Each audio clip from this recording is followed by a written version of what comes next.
ठाकरेंच्या बालेकिल्ल्यामध्ये भाजपचा जनता दरबार बघायला मिळाला। दादर माहीममध्ये ठाकरेंना शह देण्याचा भाजपचा प्रयत्न दिसून येतो।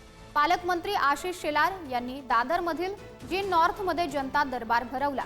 मुंबईत भाजपाकडून प्रत्येक प्रभागात जनता दरबार भरवले जातात। आगामी महापालिका निवडणुकीआधी भाजपकडून नागरिकांचे प्रश्न सोडवण्यावर भर दिला जातो आहे। हा भाजपचा जनता दरबार नाहीये, हा सरकारचा जनता दरबार। हा पहिला वाक्य, मंत्री महोदय कुठल्या पक्षाचे नसतात, त्यामुळे भाजपचा वलय असेल परंतु मंत्री हा सर्वसामान्य लोकांचा असतो।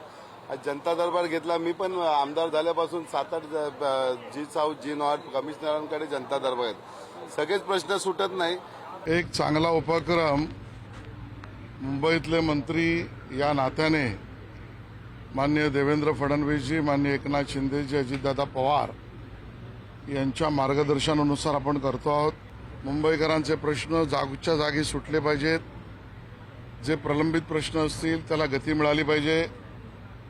जे मोठे विषय असतील त्याला त्या ठिकाणी पायाभरणी करून सुटण्याच्या दिशेने गेले पाहिजेत।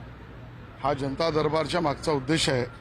आज दादर माहीम या विभागामध्ये मोठ्या प्रमाणात नागरिकांच्या तक्रारी स्वीकारून त्यांच्या तक्रारींच्या निवारणाला गती देण्याचं काम सुरू करतो आहोत।